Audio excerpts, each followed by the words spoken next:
자, 우리 옆에 계신 분과 또 우리 가정에서 온라인으로 예배하는 성도님들은 가정에서 우리 가족들과 서로 인사하겠습니다. 우리 함께 힘내십시다. 우리 함께 힘내십시다. 어떤 분이 친구들끼리 나누는 SNS 창에 한 친구가 올린 글을 캡처해서 저에게 보여주었습니다. 그 내용이 이런 내용입니다. 부디 사는 동안 적게 일하고 많이 버시고 얼떨결에 성공하세요. 친구들에게 복을 기원한다고 올린 글인데, 이분 생각에는 적게 일하고 많은 돈을 버는 것, 그리고 얼떨결에 성공하는 것이 우리가 누릴 수 있는 가장 큰 복이라고 생각을 했던 것 같습니다. 이분이 이런 글을 너무나 당연한 듯 친구들에게 올린 것을 보면 오늘날 우리 현대인들 대부분 많은 사람들이 이것이 복이라고 생각을 하는 사람들이 많다는 이야기죠. 근데 저에게 이 글을 보여주신 분은 또 전혀 다른 생각을 가지고 있었습니다. 그래서 충격을 받은 것 같아요. 목사님은 어떻게 이런 생각을 가질 수가 있습니까? 이건 도둑놈 신부 아닙니까? 내가 돈을 많이 벌고 싶으면 남들보다 더 열심히 일을 하고 노력을 해서 내가 그만한 부자가 되고자 하는 마음을 가져야지, 어떻게 적게 일을 하고 많은 돈을 벌 생각을 합니까? 이건 도둑놈 신보잖아요. 어떻게 성공을 하는데 얼떨결에 성공을 합니까? 이렇게 요행을 바라는 마음으로 가지고서 살아가는 것이 어떻게 이걸 복이라고 말할 수 있습니까? 저는 그 얘기를 들으면서 같은 세상을 살고 있어요. 그런데 같은 세상을 살고 있는데도 복을 바라보는 관점이 이와 같이 다를 수 있구나라는 생각이 들었습니다. 결국 그 사람의 인생의 가치와 행복이라는 것도요, 어떤 관점을 가지고 보느냐에 따라서 다른 거예요. 결국 인생을 살아가는 그 사람의 삶의 자세와 태도가 그 사람의 성공과 또 행복을 결정짓는 거라고 말할 수 있습니다. 고든 맥도날드의 명저 내면 세계의 질서와 영적 성장이라는 책에 보면은 이 현대를 살아가는 모든 사람들의 삶의 형태를 두 가지 유형으로 분류를 하고 있습니다. 한 유형을 가리켜서는 충동에 이끌리는 삶을 살고 있다. 또 한 가지 유형은 소명에 이끌리는 삶을 살아가고 있다라고 분류를 합니다. 오늘날 많은 사람들이 하루하루를 충동적으로 본능적으로 감정의 지배를 받으면서 살아간다는 거죠. 그러다 보니까 이 길을 그르치는 경우가 많다는 거예요. 내가 상처를 받기도 잘 받고 남에게 상처를 주기도 하고, 그러니까 인생을 살아가면서 내 삶이 상처뿐인 전쟁터로 바뀐다는 겁니다. 그런가 하면 소명에 이끌려서 살아가는 사람이 있는데, 이런 사람은 앞의 경우와 차원이 완전히 다른 삶을 살아간다는 거죠. 무엇을 먼저 해야 할지를 알고 살아갑니다. 무엇이 가장 중요한 것인지를 알아요. 그래서 세상에도 귀를 기울이고 세상의 여러 많은 여론들에 대해서도 항상 듣고자 합니다. 그런데 이런 사람들은요, 웬만해 가지고 여론에 흔들리지를 않아요. 왜냐하면 세상에서 어떤 소리를 하든지 어떤 말들을 하든지 그것보다 중요한 것이 뭐냐? 하나님의 생각이고 하나님의 뜻이라는 걸 알아요. 그러니까 이런 사람들은 세상의 소리에 귀를 기울이면서 여기에 우리가 흔들리고 요동을 하는 것이 아니라 언제나 기도하고 하나님 앞에서 하나님의 뜻이 무엇인지, 하나님의 생각이 무엇인지를 물으면서 하나님이 주시는 비전을 따라서 묵묵히 자기 길을 걸어가는 겁니다. 결국 우리 인생의 가치를 하나님과의 관계 속에서 볼 때 그 사람의 성공의 기준, 그 사람의 행복의 기준은 그 사람이 어떤 삶의 자세와 태도를 가지고 살아가느냐, 여기에 달려 있다는 것입니다. 예루살렘 초대교회 감독이자 예수님의 동생 야고보 감독은 그리스도인들이 인생을 살아가는 그 길 속에서 하나님과의 관계 속에서 우리가 마땅히 취해야 될 삶의 자세와 태도는 어떠해야 되는지를 가르쳐주고 있습니다.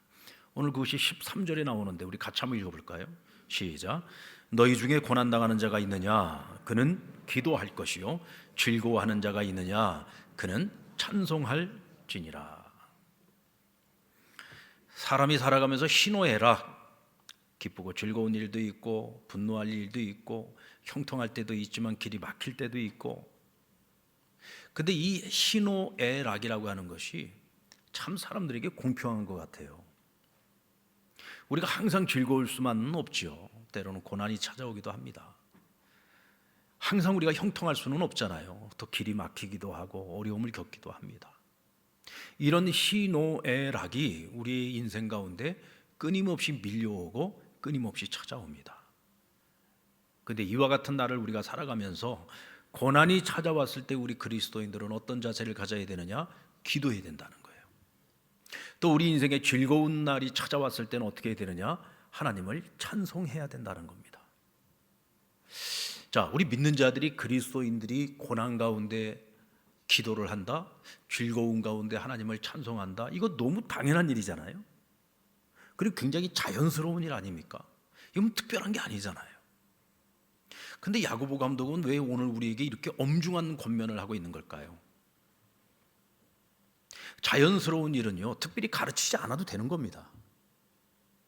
자연스러운 일들은 가르치지 않아도 알아서 해요. 그러니까 자연스러운 것이고 마땅한 거라고 얘기하는 거죠.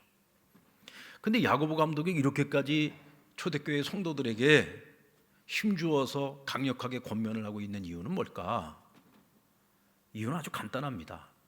그것이 마땅한 것인 줄을 아는데 실제로 우리의 삶 속에서는 이와 같은 일들이 제대로 지켜지지 않고 있다는 거예요. 제대로 이루어지지 않고 있다는 거죠. 그렇기 때문에 너희들 이거는 마땅한 일인데 왜 못하고 있는 거야? 마땅한 일이니까 당연히 해야 되는 것이지 하고 강력하게 우리에게 권면을 하고 있는 겁니다. 다른 사람은 생각할 것도 없어요. 우리 자신을 한번 돌아보면 됩니다. 여러분들 지금 고난 중에 기도하고 있습니까? 여러분들에게 즐거운 일이 찾아왔을 때에 이 모든 것이 하나님의 은혜인 것을 알고 하나님께 감사하고 하나님께 찬송하고 계십니까? 근데 의외로 우리 믿는 사람들 가운데 이런 고난이 찾아오고 즐거운 날들이 찾아왔을 때 하나님을 먼저 생각하지 못하는 사람들이 참 많아요. 그래서 고난이 찾아오면 좌절하고 절망하고 낙심하는 이들이 많고, 즐거운 일이 있을 때에는 이것이 하나님의 은혜인 줄 알고 감사하고 찬송을 하는 것이 아니라 자기 자랑에 빠지고 허탄한 자랑에 빠지는 경우가 많습니다. 이 교만의 늪에 빠져가지고 허덕거리는 경우들이 많다는 거죠. 고난이 찾아올 때 기도하고 즐거울 때 찬송하라. 이 권면은 마땅한 것이고 당연한 것인데 오늘 우리 현대 그리스도인들이 잘 지키지 못하고 있는 거예요. 그래서 오늘 다시금 우리에게 말씀하고 있는 겁니다. 그나마 고난 중에 기도하는 것은요, 즐거울 때 찬송하는 것보단 좀 나은 것 같아요. 처음에는 고난이 찾아오면 절망도 하지요, 낙심도 합니다. 그래도 하나님 믿는 사람이고요, 제대로 된 신앙 갖고 있으면 절망과 낙심 중에도 결국 하나님을 생각해내고 하나님을 찾고 부르짖고 간구하게 됩니다. 그런데 즐거울 때 찬송하는 일은 이게 잘 안 돼요. 이게 참 어려운 거예요. 이것이 바로 인간의 죄성이죠. 여러분들, 유다 왕 히스기야가 아수르의 사내립 군대에게 예루살렘 성이 완전히 포위가 됩니다. 성 안에서 성 밖을 볼 때 이 아수르 군대의 숫자가 얼마나 많았는지 마치 메뚜기 떼와 같다 그랬어요. 끝이 보이지 않는 겁니다. 지금 나라가 망하게 생겼어요. 풍전등화입니다. 진퇴양난에 빠졌어요. 얼마나 절망스럽겠습니까? 얼마나 낙심이 됐겠습니까? 그런데 절망과 낙심 가운데에서도 하나님을 찾는 히스기야 왕이었기에 하나님을 생각해내고, 그래, 우리에게는 마지막 희망의 끈이 남아있지, 하나님 우리를 도와주실 거야. 그 선지자 이사야를 불러다가 우리를 위해서 중보기도 하라. 그리고 자신은 왕의 옷을 벗었습니다. 베옷을 입었습니다. 금식하면서 하나님께 매달려 예루살렘 성의 구원을 위해서 하나님께 온 백성과 함께 기도하기 시작했어요. 고난 중에 기도하라고 하는 주의 말씀처럼 그들이 함께 기도할 때 하나님께서 사내립의 손에서 이스라엘을 구원해 내십니다. 예루살렘을 구원해 내신 거예요. 그리고 큰 승리를 거두게 하십니다. 이 일이 있고 난 후에 어느 날 히스기야에게 질병이 찾아왔습니다. 이유를 알 수 없이 죽어가는 거예요. 이것은 어쩌면 오늘날 현대의학을 가지고도 치료할 수 없는 병이었던 것 같습니다. 이제 죽음이 목전에 와 있는 거죠. 그가 죽음을 앞에다 두고 사내립의 손에서 우리를 구원해 주셨던 그 하나님의 그 기적, 하나님의 능력을 의지하면서 하나님께 다시금 부르짖기 시작했습니다. 이때 하나님께서 해 그림자를 10도를 뒤로 물리시고 15년 동안이나 그의 생명을 연장시켜 주셨습니다. 할렐루야. 여러분들이 이 일들을 경험을 하면서 이 히스기야가 얼마나 기쁘고 하나님께 감사하고 행복했어요? 하나님께 찬양했을까요? 안 했을까요? 찬양도 안 하면 그건 사람도 아닌 거죠. 얼마나 감격스러웠겠습니까? 그 순간마다 하나님 찬양하지 않았겠습니까? 그런데 여러분, 찬양을 하고 난 이후에도 중요합니다. 이 소식이 주변 나라들에게 퍼져나가기 시작합니다.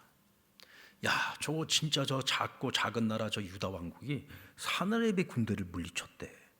그것도 완전히 진퇴양난에 빠져 있는데 하나님이 기적적인 방법으로 저들을 구원해내셨대. 히스기야가 죽을 병에 걸려가지고 죽음이 목전에 와 있는데 그가 하나님께 기도함으로 하나님이 그를 살려주셨대. 이 소문이 막 퍼져나가게 된 거예요. 그러면서 이웃 나라들이 이 유다 왕국을 두려워하게 되었다고 했습니다. 당시 유다 왕국은요, 아주 작은 나라입니다. 이스라엘 12지파 가운데에서도 2지파만 하나로 뭉쳐가지고 만들어 유다 지파로 뭉쳐진 나라가 남유다 왕국이에요. 그러니까 북이스라엘에 비교해서도 아주 지극히 작은 나라였습니다. 그런데 이런 나라를 그 옆에 있는 힘 있는 나라들이 전부 다 두려워했다고 했어요. 무엇을 보고 두려워한 겁니까? 그들의 군사력을 보고 두려워했나요? 아니요. 기적적으로 그들을 사내립의 손에서 구원해내신 여호와 하나님을 두려워했던 겁니다. 대체 저들이 믿는 여호와 하나님은 대체 어떤 분이길래 죽어가는 생명을 살리시기도 하고 망할 나라와 민족을 저렇게 살리시는가? 두려웠던 거죠. 당시에 대제국을 꿈꾸면서 성장하고 있었던 나라가 바벨론이었습니다. 이 바벨론의 왕이 자신의 왕자를 사절단의 팀장으로 세워가지고 예루살렘으로 보냈어요. 그 땅에서 일어난 일들을 축하하기 위해서 보낸 겁니다. 근데 실질적인 목적은 대체 저 나라에 뭐가 있길래 그런 역사가 일어났는지 네 가서 좀 정탐 좀 하고 와라. 정탐을 하러 간 거예요. 근데 히스기야가 실수를 합니다. 우리로 하여금 위기에서 구원해 주시고 죽을 생명 살려주신 분은 우리가 믿는 여호와 하나님이십니다. 여호와 하나님께서 우리를 살리셨습니다. 우리를 구원하셨습니다. 그리고 하나님의 영광을 찬양하고 하나님의 영광을 자랑해야지 될 히스기야가 자기 자랑에 빠졌어요. 허탄한 자랑에 빠졌습니다. 그래서 그 나라에 있는 성전 창고를 열고 왕궁의 창고를 다 열어서 자신들의 민낯을 다 보여준 거예요. 우린 이런 무기를 가지고 있고 우리에게는 이게 금은보화가 가득하고 자신들의 영광을 자랑을 한 겁니다. 만약에 하나님의 영광을 자랑했다면요, 바벨론이 다른 나라는 쳐도 유다 왕국을 칠 생각은 못했을 겁니다. 왜냐하면 여호와 하나님을 두려워하기 때문에, 신을 두려워하기 때문에. 히스기야는 허탄한 자랑에 빠지고 이생의 자랑에 빠지고 자기 자랑에 빠져서 결국 하나님 앞에 교만의 죄를 저지르고 말았던 거죠. 사람들이 즐거울 때 찬송하지 못하는 이유는 자기 자랑에 빠지기 때문입니다.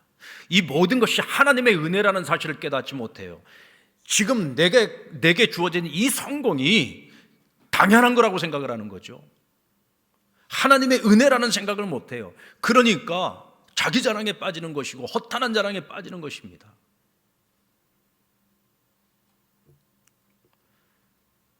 은혜를 아는 것이 얼마나 중요한 일인지 모릅니다. 은혜를 알아야 은혜를 누릴 수 있는 것이고 은혜를 알아야 은혜를 나누는 인생을 살아갈 수 있는 거예요. 근데 그 은혜를 깨닫지 못하는 자들은 믿는 자로서 우리가 마땅히 해야 할 일인데도 불구하고 고난 중에 기도하지 못하고 즐거울 때 찬송하는 삶을 살지 못하는 겁니다. 그래서 찾아오는 것 중에 하나가 뭐냐? 고난이에요. 하나님의 자녀들에게 이 고난이라고 하는 것은 결국 우리가 하나님 앞에 서도록 만드시는 하나님의 훈련이라고 할 수 있어요. 우리가 얼마나 어리석고 미련하면 하나님께서 이런 고난의 채찍을 가지고서 우리를 훈련시키고 단련시키는 걸까요? 세상에 자녀를 매로 다스리고 싶은 부모가 있습니까? 여러분들 그 이쁜 아이들을 이 매를 가지고 다스리고 싶은 부모가 있어요? 그런 부모 있다면 그건 사이코패스죠. 그 어린아이들 때릴 때가 뭐가 있다고. 그런데도 불구하고 부모가 자녀에게 매를 들어야 될 때가 있어요. 부모가 자녀에게 매를 들어야 될 때가 있어요. 성경은 뭐라고 말합니까? 잠언에 보면은 부모는 자녀에게 매를 아끼지 말라고 했습니다. 부모가 자녀에게 매를 들어야 될 때가 있어. 그럼 언제 매를 드냐? 아무 때나 매를 때리는 게 아니라 말로 해가지고 안 되면 매를 때려야 되는 거예요. 하나님께서 왜 우리에게 매를 드시는 걸까요? 자신의 독생자를 희생하면서까지 우리를 하나님 당신의 자녀로 삼아주셨어요. 그런 아버지께서 왜 자녀인 우리에게 매를 들어야만 하는 걸까요? 이게 말 갖고 안 되니까 매를 드는 겁니다. 우리가 말 잘 듣는데 굳이 하나님께서 매를 들어야 될 이유가 없는 거죠. 그러니까 어리석고 미련한 우리에게 있어서 하나님이 허락하시는 고난은 하나님의 은혜인 겁니다. 우리가 살면서 당하는 고난 중에 가장 큰 고난이 뭐라고 생각하십니까? 물질을 잃어버리는 건가요? 물질은 우리가 옛날에 그런 말 있잖아요. 돈이라는 게 있다가도 없고 없다가도 있는 거다. 사실 말은 쉬운데 이 물질을 잃어버리는 거, 재물을 잃는 것도 이게 참 괴롭고 힘든 일이죠. 그러나 어떤 것보다도 가장 고통스러운 일은 질병의 문제입니다. 이 병이 찾아와요. 아예 그냥 바로 죽으면 괜찮은데 죽기까지 얼마나 고생을 합니까? 질병만큼 우리의 인생을 힘들게 하는 고난은 없어요. 그런데 이 질병이라고 하는 것이 반드시 죄 때문에 생기는 것은 아닙니다. 어떤 분들은 병에 걸렸다 그러면은 당신 하나님 앞에 지은 죄가 뭐야? 무슨 죄를 지었길래 이런 병에 걸렸어? 이렇게 아주 그냥 사람을 2번 죽이는 말을 하는 분들도 있죠. 그 욥기서에도 보면 나오잖아요. 욥을 위로하겠다고 온 친구들이 너 우리가 알지 못하는 하나님만이 알고 있는 죄가 네 안에 있을 거야. 그거 한번 잘 생각해서 하나님 앞에 회개해. 그래야 너가 지금 이 어려움을 해결할 수 있어. 서로 정말로 뭔가 죄가 있고 잘못한 것이 있다고 할지라도 그 대놓고 그런 말을 해서는 안 되죠. 근데 우리가 착각에 빠지지 말아야 되는 것은 모든 질병이 다 죄 때문에 오는 것은 아닙니다. 우리에게 어떤 고난이 찾아왔다고 해서 그 고난이 다 죄 때문에 내가 고난이 왔다고 생각하시면 안 돼요. 고난이 오는 것에도 여러 가지 이유가 있습니다. 그걸 갖다가 우리가 무조건적으로 다 죄 때문이다라고 지적을 할 수는 없는 거예요. 근데 오늘 야고보 감독이 우리에게 말하는 건 뭐냐? 너희에게 질병이 찾아오면은 그 질병의 치유를 위해서 하나님께 기도하라는 거예요. 근데 그냥 기도하는 것이 아니라 신앙 공동체와 함께 기도하라고 말합니다. 그래서 뭐라고 했습니까? 먼저 교회 장로들을 청할 것이고 그들은 주의 이름으로 기름을 바르며 병자들을 위하여 기도하라 그랬어요. 여기서 장로들을 청하라고 할 때 이 장로들은 오늘날에는 목사를 얘기하고 있는 겁니다. 자, 그러면 우리 한번 물어봅시다. 여러분들 질병에 걸렸습니다. 그러면은 의사를 찾아가야 됩니까? 목사를 찾아가야 됩니까? 저한테 찾아오지 마세요. 먼저 병원에 가서 진단을 받고, 그리고 내가 병원에 가서 진단을 했는데 이런 질병이 있다고 진단이 나왔습니다. 목사님 기도해 주세요. 그럼 제가 기도해야지. 제가 무슨 진단을 할 수 있습니까? 그래도 사실은 목사들이 한 반은 의사입니다. 하도 우리 성도들이 이제 많은 질병들을 경험을 하다 보니까 또 여러 가지 시행착오도 겪어보고, 그래서 또 우리 교회는 또 의사 선생님들이 많아요. 그래서 제가 또 이렇게 들은 풍월들이 많아가지고 웬만큼은 진단을 합니다. 그래도 저한테 오지 마세요. 먼저 의사를 찾아가시고 그 다음에 저를 찾아오세요. 근데 왜 야고보 감독은 목사를 찾아가라고 얘기하는 걸까요? 이 시대는요, 의학이 발전한 시대가 아니었습니다. 의술이라고 하는 것이 기껏해야 기름 발라주는 정도가 전부였어요. 그리고 병원이라고 하는 것이 오늘날의 이런 의원을 얘기하는 것이 아니고 주로 종교인들이었습니다. 돈이 있어도 가서 이 병을 치유할 수가 없는 그런 시대였단 말이죠. 그러다 보니까 당시에 교회가 가지고 있는 역할 중에 하나가 치유 사역이었어요. 예수님께서도 이 땅에 오셔서 3년 공생의 기간 동안 많은 사역을 하는데 그 사역들 가운데 가장 많은 사역이, 가장 크게 차지하는 비중이 있는 사역이 뭐였습니까? 병자들을 치유하는 거였습니다. 그럼 왜 그러셨을까요? 그 시대에는 워낙 의술이 낙후되어졌고 의원들이 있다고 할지라도 그 의원들이 치료해 줄 수 있는 병은 몇 가지 되지 않았습니다. 요즘 우리가 이제 100세 시대를 이야기하잖아요. 왜 100세 시대를 얘기하면 그만큼 의학이 발전했기 때문이에요. 웬만한 병은 다 고치거든요. 그러니까 생명을 어느 정도 연장시킬 수 있는 거예요. 근데 이 시대만 해도요, 나이 한 50을 살면은 장수하는 겁니다. 그러니까 대부분이 웬만한 병에 걸렸다 그러면 그냥 죽는 거예요. 치료할 수 있는 질병이 거의 없다고 보면 됩니다. 그런 시대를 살고 있었던 거죠. 그런 시대였기 때문에 특별히 이 초대교회에서도 병을 치유하는 사역이 굉장히 중요한 사역 가운데 하나였다는 거예요. 그러니까 성도들에게 어떤 질병이 찾아왔다 그러면 이 질병을 알리라는 겁니다. 감추지 말라는 거예요. 여러분들도 기억하십시오. 내게 질병이 찾아오면은 반드시 병원 가셔야 됩니다. 진단 받으셔야 됩니다. 그리고 질병을 감추려고 하지 마세요. 우리 신앙 공동체에 같이 기도하는 성도들에게 내게 지금 이런 연약함이 있고 내게 이런 아픔이 있으니 날 위해서 기도해 달라고 기도 요청을 하셔야 됩니다. 장로들을 청하여 오늘 내가 이런 질병이 있으니 저를 위해서 기도해 주십시오. 저를 좀 치료해 주십시오. 그래서 장로들이 기름을 바르고 위에서 기도해 주라 그랬어요. 신앙 공동체는 어떤 성도가 어떤 아픔을 가지고 있고 고통을 가지고 있을 때 함께 기도해 주라는 거예요. 개인의 문제이지만 이 개인의 문제를 절대로 개인 혼자서 해결하려고 하지 말고 공동체와 함께 해결을 하라는 겁니다. 오늘 본문에 야고보 감독이 이야기하고 있는 핵심이 바로 여기 있어요. 공동체 신앙입니다. 우리 믿는 사람들은 내 개인의 문제가 개인의 문제로 끝나는 게 아니에요. 나는 그리스도 안에서 새로운 가족, 이 상랑교회라고 하는 이 신앙 공동체 안에서 한 가족인 거예요, 우리가. 여러분, 우리 가족이 뇌가 아프면은 우리 가족이 다 같이 아파하잖아요. 함께 힘들어하잖아요. 그래서 서로를 돕고 섬기려고 애를 쓰지 않습니까? 그게 가족인 거죠. 그래서 서로가 함께 기도하라는 겁니다. 그리고 너희가 기도할 때는 믿음의 기도를 하라 그랬어요. 믿음의 기도의 시작이 뭐냐면은 서로가 죄를 고백하고 회개하는 거라고 했습니다. 여러분들에게 한번 묻겠습니다. 여러분들 질병이 찾아오거나 어려움이 찾아오면은 여러분들 제일 먼저 나도 모르게 입에서 나오는 게 뭐예요? 제가 요즘은 좀 많이 좋아졌습니다만은 이제 한 몇 년 전만 하더라도 하여튼 1년에 한두 번 정도는 꼭 허리가 탈이 나가지고 제가 좀 고생을 했어요. 그래서 우리 대피 기도하시는 분들이 항상 기도할 때마다 목사님 허리가 튼튼하게 해달라는 기도를 하기도 하고 그랬어요. 그래서 그런지 요즘 제가 허리가 많이 좋아졌습니다. 근데 이게 허리가 탈이 딱 나는 그 순간에 항상 제 입에서 자동으로 나오는 게 있습니다. 아이고 하나님 용서해 주세요. 저도 모르게 나와요. 제가 이거 허리가 아픈 게 무슨 죄 지어가지고 허리 아픈 거 아닙니다. 이 죄 지어가지고 허리 아픈 거 아니에요. 그런데 허리가 아프면은요 그 순간에 나도 모르게 아이고 하나님 잘못했습니다. 용서해 주세요 그래요. 왜 그럴까요?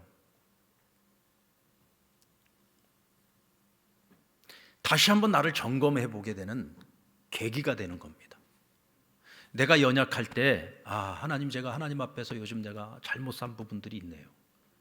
내가 목회를 하면서 우리 성도들에게 제가 좀 더 열심히 못한 부분들이 있었네요.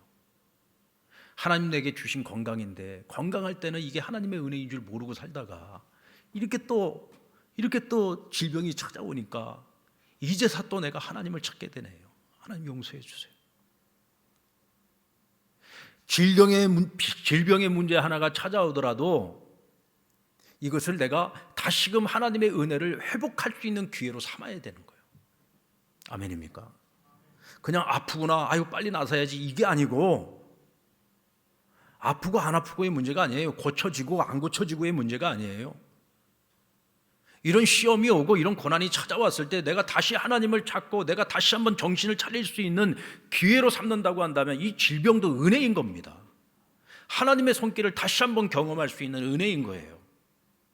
그리고 서로가 함께 기도하라고 했어요. 성도들과 함께 기도하면서 하나님의 은혜를 우리가 다시 체험하는 것이고 이 공동체의 소중함을 다시 한번 깨닫는 거예요.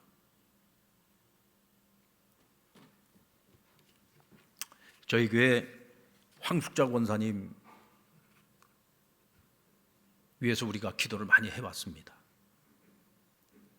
이 혈액암이 찾아오셔가지고 그동안 고생하다가 상태가 많이 좋아지고 골수 이식 수술을 이제 날짜를 잡아놓고 이제 골수 기증자까지 다 나와 있었어요. 그 지금 뭐 수술을 기다리고 있는 그 어간에 갑자기 폐렴이 온 겁니다. 여러분들 이 항암 치료를 받고 있는 분들한테 가장 위험한 상황은 폐렴이 오는 거예요. 그러니까 많은 항암 하나들이 이 항암 치료를 받는 과정에서 갑작스럽게 세상을 떠나는 분들은 거의 대부분이 폐렴 때문에 떠납니다. 저희 아버지도 마찬가지였어요. 저희 아버지도 암 진단을 받고 치료를 받으셨지만 돌아가실 때는 폐렴으로 돌아가셨습니다. 이 폐에 염증이 생겨가지고 열이 오르는데 열을 잡지 못하면 그냥 그렇게 가시는 거예요. 이제 폐렴 증세가 왔으니 이제 수술도 이게 어떻게 될지 안 될지도 모르는 상황이고 이 폐렴 이 염증 수치가 떨어져야만 정상적인 몸 상태가 되어야 골수 이식 수술도 받는 거예요. 근데 상태가 너무 안 좋았어요. 그래서 우리가 함께 기도하지 않았습니까? 수요 부흥 기도회 때도 열심히 같이 기도했고 우리가 또 중보기도 팀에서 얼마나 열심히 기도했습니까? 그래도 감사하게 폐렴 수치가 정상 수치로 다시 돌아왔습니다. 할렐루야. 폐렴 수치가 정상 수치로 돌아오고 우리가 원래 정해놓은 그 골수 이식 수술을 하는 날 수술을 받을 수 있게 되었습니다. 이제 그때까지 다시는 이런 상황이 발생되지 않도록 관리를 잘 해야 되겠죠. 또 여러분들도 계속 기도해 주시기 바랍니다. 얼마 전 수요일 날 제가 우리 남아공에서 선교하고 있는 우리 김진경 선교사님 가족을 위해서 우리 같이 기도하자. 같이 기도 많이 했습니다. 지금 그 남아공에 그 인도발 델타 바이러스가 굉장히 지금 거기 기승을 부리고 있어요. 많은 사람들이 지금 막 죽어나가고 있는데 이게 코로나에 걸려도요 병원 가서 치료를 못 해요 지금. 그러니까 집에서 자가격리를 하면서 스스로 자가치료가 되는 길밖에 없어요. 그러니까 이 선교사님 가족이 3명인데 딸은 시집가서 지금 한국에 살고 있고 아들하고 셋이 있는데 이 3명이 전부 다 양성 판정을 받은 거예요. 이 코로나 상황에서 그 흑인들 살고 있는 가장 그 열악한 지역을 계속 들어가서 지금까지 사역을 하고 있어요. 저희 교회 선교사들 많이 있습니다만은 선교사들 중에 이 코로나 상황에서도 가장 선교 보고를 가장 잘하고 있는 사람이 김진경 선교사였습니다. 들어가서 그 사역을 계속 하고 있었어요. 계속 사진 찍어갖고 계속 올려보내고 기도 제목 올려보내고 제일 열심히 했어요. 그러다가 지금 양성 판정을 받아가지고 이제 코로나 치료를 받지도 못한 채 집에서 자가격리를 했는데 금요일 날 저한테 메시지가 왔습니다. 목사님 감사합니다. 상남교회 성도들이 열심히 기도해 주셔가지고 저희들이 이번에 검사를 받았더니 3명이 다 음성 판정이 나왔습니다. 그리고 스스로 치료가 되어져서 몸에 항체가 생겼대요. 할렐루야. 몸에 스스로 항체가 생겼어요. 저는 이것이 중보기도의 힘이라고 믿습니다. 아멘입니까?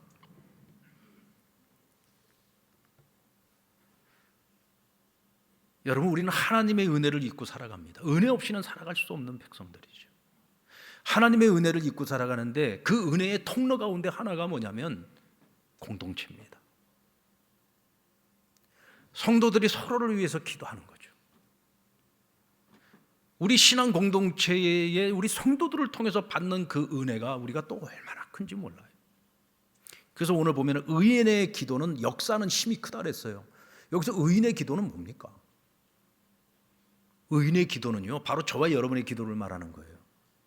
그럼 우리가 의인이라는 말입니까? 사실 우리 입으로는 얘기를 못하겠어요. 부끄러워서. 어떻게 우리가 의인입니까? 근데 성경이 분명히 말씀하잖아요. 하나님께서 우리를 예수 그리스도로 말미암아 의롭다 여겨주셨다 그랬어요. 세상에 의인은 없나니 하나도 없다고 했습니다. 세상에 의인이 하나도 없는데 어떻게 우리가 의인이냐? 오직 예수 그리스도를 통해서만 우리가 하나님의 자녀로 인정을 받을 수 있는 거예요.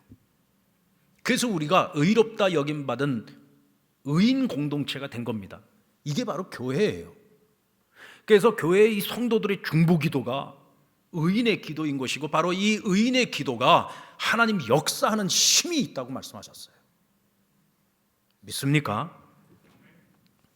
저희 교회 구상회 장로님 그 아내 되시는 김종필 권사님이 급성췌장염이 왔어요. 이 급성췌장염은 굉장히 위험한 병입니다.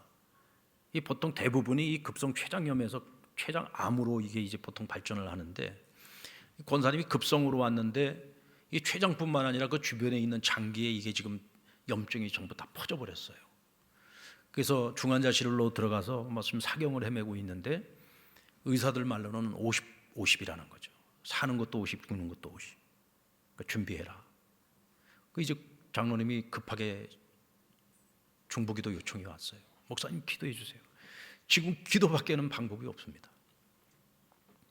우리 수요일 날 함께 기도 많이 하지 않았습니까?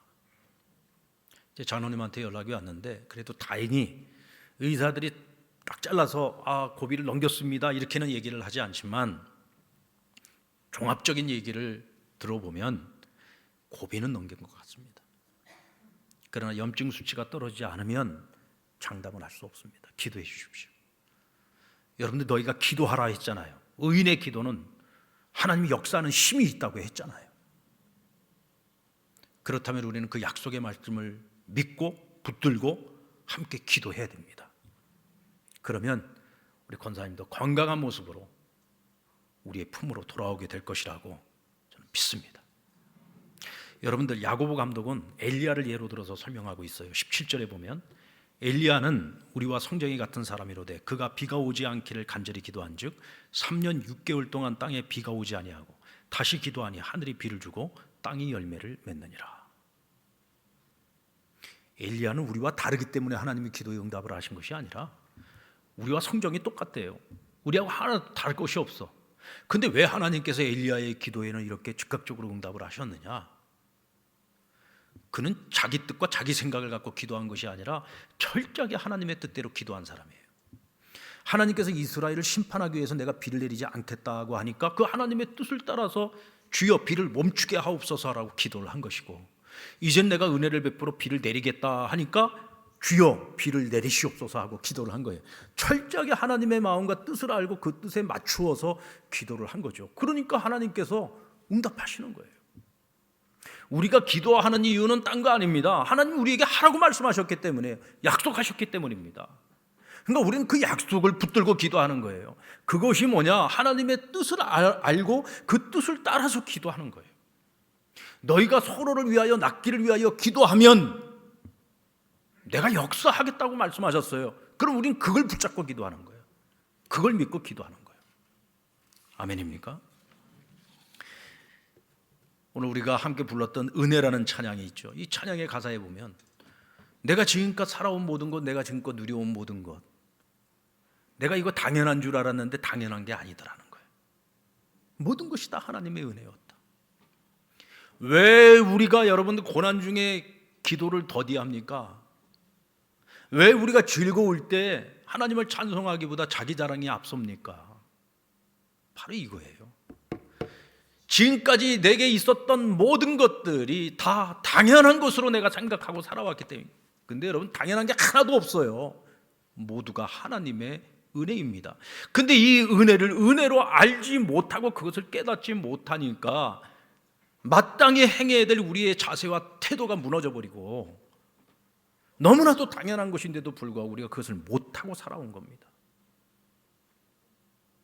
여러분, 은혜를 아셔야 됩니다. 아멘입니까? 그리고 우리가 신앙을 잃지 않고 주님 앞에서 바로 살아갈 수 있는 건 역시도 하나님의 은혜 때문이에요. 내가 그래도 지금 이만큼 신앙생활하고 있으니까 이거 내가 열심히 믿음 생활했기 때문이야. 내가 열심히 교회 생활했기 때문이야. 내가 열심히 기도하고 내가 열심히 말씀 보고 내가 열심히 하나님을 찾으니까 내가 지금 이렇게 신앙을 지키면서 살아가고 있는 거지. 과연 그럴까요? 여러분이 얼마만큼 노력하셨습니까? 여러분들이 알고 있는 그 정도 노력하면 우리가 다 이 정도 믿음 지키는 거예요?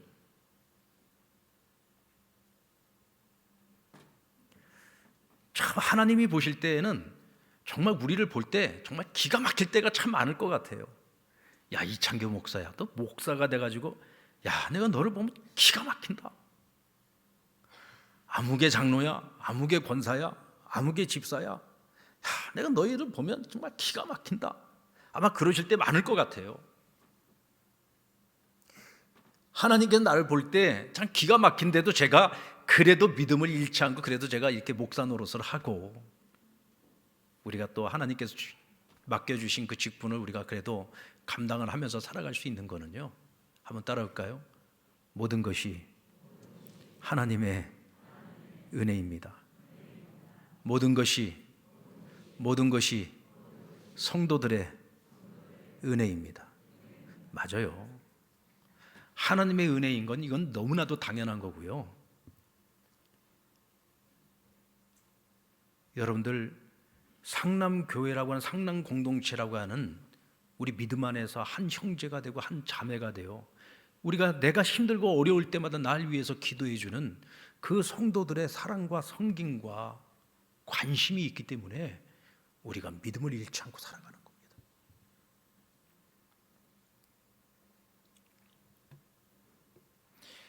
오늘날 현대 교회의 특징이 뭐예요? 익명의 그리스도인들이 너무 많다는 겁니다. 익명의 그리스도인. 익명의 그리스도인이 뭡니까? 자기 정체를 밝히지 않고 신앙생활하는 것. 교회를 나와서 예배는 드리는데 등록하지 않아요. 교회 공동체에 속하고 싶지 않아. 왜? 그냥 내가 하나님과의 관계, 예배만 잘 드리면 되지. 내가 교회 소속감을 가지고 교회인들하고 서로 교제하고 이런 거 다 필요 없어. 나는 그냥 하나님과 나와의 관계만 있으면 돼. 전혀 어떤 것도 책임지고 싶지 않아요. 근데 여러분, 이게 굉장히 위험한 신앙입니다. 제가 지금까지 목회를 하면서 보면은요, 어떤 모습으로라든지 큰 것이든 작은 것이든 책임을 가지고 있어야 우리가 신앙이 성장을 해요. 이것은 여러분 신앙의 문제뿐만이 아닙니다. 어떤 공동체를 가든, 직장을 가도 그렇고 학교를 가도 어디를 가든지 그 자리에서 자기가 책임감을 가지고 책임의식을 가지고 애를 쓰고 노력하는 사람이 성장을 하지, 그냥 아무런 책임도 없이 그냥 누리려고만 하는 사람, 자기 하나만 생각하는 사람은 절대로 성장이라는 것이 없어요. 신앙생활은 더더욱 그런 겁니다. 신앙 공동체 안에서 분명한 자기 포지션을 가지고 자기 각자 받은 은사를 따라서 내가 그 책임을 감당할 때 그 공동체 안에서 자기 성장이 있고 발전이 있는 거예요. 어떤 분들은 그래요. 이 교회는 왜 이렇게 사랑이 없어? 이 교회는 교회가 뭐 이래? 이렇게 생각하는 분들이 있어요. 그런데 그런 분들을 가만히 살펴보면은 본인은 아무것도 안 해요. 본인은 전혀 아무것도 섬기지 않아요. 전혀 소속감도 느끼지 못하고 아무런 책임도 없어. 그러니까 항상 구경꾼의 입장이 되어가지고 항상 판단만 하고 있는 거예요. 이 교회는 뭐가 어떻고 날마다 분석만 하고 있는 거예요. 그런 사람에게 무슨 발전이 있겠습니까? 그런 사람에게는 발전이 없어요. 책임이 있어야지 발전을 하는 거예요. 서로에 대한 책임이 있잖아요. 우린 가족이니까 서로를 책임지는 거예요. 그래서 위에서 중보기도도 하는 거고, 어려운 일이 있을 때 손을 내밀어서 보살피기도 하는 거고, 위로도 하고 격려도 하고 들어도 주고. 이게 가족이죠. 이게 공동체인 거예요. 지금 코로나가 오고 난 후에 우리 한국교회에 온라인 예배라고 하는 또 다른 형태의 지금 예배가 생겼어요. 이건 어쩔 수 없이 생긴 형태라고 말할 수 있습니다. 이게 정답은 아니에요, 절대로. 왜냐하면 온라인 예배에만 머물러 있는 성도들은 만약에 온라인 예배, 만약에 코로나가 끝나고 난 이후에도 나는 그냥 온라인 예배만 드릴 거야, 나는 그냥 온라인에만 난 존재하는 성도로 그냥 살고 말 거야, 만약에 이런 생각을 가지고 있는 분들이라면 이게 정말 위험한 거예요. 어쩌면 지금까지 익명의 그리스도인으로 살아오셨던 분들에게는 이 온라인 예배라고 하는 이 형태가 굉장히 면죄부가 될 수도 있어요. 어차피 나는 교회 공동체에 속하고 싶지도 않았고 성도들과 교제하고 싶지도 않았어. 난 그냥 하나님 앞에 예배만 잘 드리고 싶어. 근데 온라인 예배도 예배래. 그러니까 그냥 아이고 잘됐다. 난 그냥 여기에 머무르고 말 거야. 교회 가면 괜히 귀찮아. 책임만 많이 지워지고 아이고 싫어. 이게 얼마나 위험한 일인지 몰라요, 여러분. 얼마나 위험한 일이죠.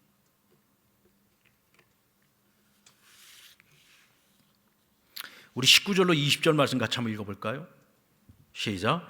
내 형제들아, 너희 중에 미혹되어 진리를 떠난 자를 누가 돌아서게 하면 너희가 알 것은 죄인을 미혹된 길에서 돌아서게 하는 자가 그의 영혼을 사망에서 구원할 것이며 허다한 죄를 덮을 것입니다. 신앙 공동체에 사단에게 미혹되어서 믿음을 잃어버린다든지 혹은 이단에게 현혹되어서 하나님 신앙을 잃어버리고 헛된 것에 빠져가지고 방황하는 사람들이 있다. 그들을 절대로 포기하지 말라는 거예요. 그들을 버려두지 말라는 거예요. 어떻게서든 신앙 공동체가 그들을 다시 데려다가 믿음을 회복시키고 하나님 앞에 다시 돌아오도록 만들어야 된다는 거예요. 이것이 마땅한 일이라는 겁니다. 근데 이 말씀을 다르게 돌려서 생각을 해보면 오늘 우리 성도들이 우리의 믿음을 그래도 지금 제대로 지탱할 수 있는 것은 공동체가 우리를 둘러싸고 있기 때문이요, 공동체가 우리를 책임지고 있기 때문이요, 공동체가 우리를 섬겨주고 있기 때문이라는 사실이에요. 절대로 신앙생활 나 혼자 하는 거 아닙니다.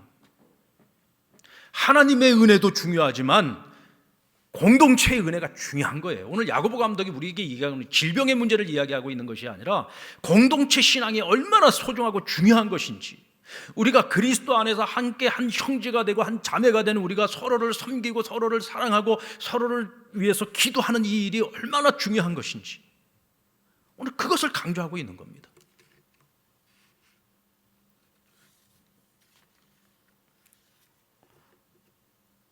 여러분, 찬송하고 기도하라. 우리가 고난 중에 있을 때 기도하고 즐거울 때 찬송하는 거, 이거 당연한 일이고 마땅한 일인데 우리가 그걸 지금 잘 못하고 살았다. 그것은 내가 하나님의 은혜를 깨닫지 못하고 하나님의 은혜를 멀리하고 살아서 그래요. 만약 나를 진단해 볼 때 지금 현재 나의 상태가 그런 위험성을 가지고 있다면 지금 빨리 정신 차려야 됩니다. 다시금 하나님 앞에 겸손해야 되고 모든 것이 하나님의 은혜임을 기억하십시오.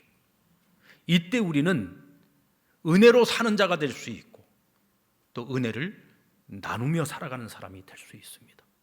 그래서 오늘 우리 한 사람 한 사람을 통해서 이 신앙 공동체가 더 건강한 공동체가 되고 우리 서로의 신앙을 우리가 지탱해주고 붙들어주고 우리가 힘들고 어려울 때 서로를 내 한 가족으로 생각하면서 서로를 위해서 기도해주고 중보해주고 손을 내밀어 그들을 도와줄 수 있는 그런 끈끈한 사랑의 공동체, 믿음의 공동체로 발전해 나갈 수 있는 것입니다.